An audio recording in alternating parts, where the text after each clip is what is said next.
It was a terrific meeting and conversation. I think we all came away feeling that as families of hostages, of American-Israeli hostages, which are 8 out of a total of 138 hostages, we felt that, and we felt before, and we were only reinforced in seeing and believing that we could have no better friend in Washington or in the White House than President Biden himself and his administration. What I can tell you is that Abigail is a miracle. She is a light in this very dark time. And metaphorically, a lot of our families that are here today, and we are all one big family, looking to get all of these people's sons and fathers and mothers out, that we are here because the president and his team have been bringing out light in this dark time. And Abigail, who is a 4-year-old, is a symbol of that light. We love a Christmas miracle. We would love all of our loved ones to come back and be with us for Christmas.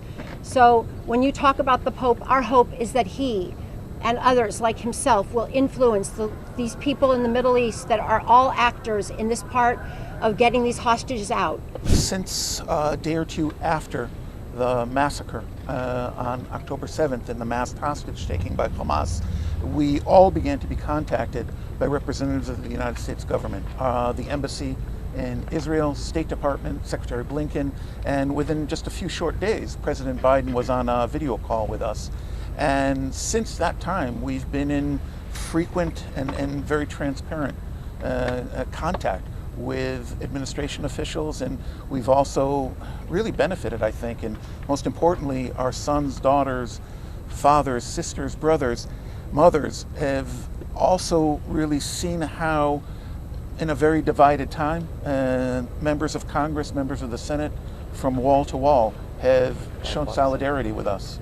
Well, as I said before, we're going to keep the private conversations private. What we do know, and we've seen that the U.S. administration, from the previous round of negotiations and hostage release, the U.S. administration is completely committed to getting the hostages out, the 8 Americans who remain there, and the other nearly 130. We have no doubt about that. And today's meeting with President Biden and Secretary Blinken only reinforced that, and that they are willing and ready to do all that they possibly can by any number of means to get the hostages home. And also not just to talk about them as hostages, but to talk about them as people.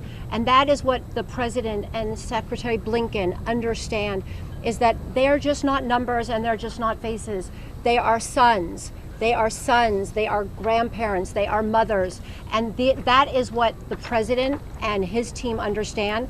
We are thankful to the President and to his team, because we know that they are working 24 hours a day, and they are going to work through the holidays, and they are going to do everything they can to make sure that all of our loved ones, real people, come home to us and to the families across the world and in Israel. Thank you so much.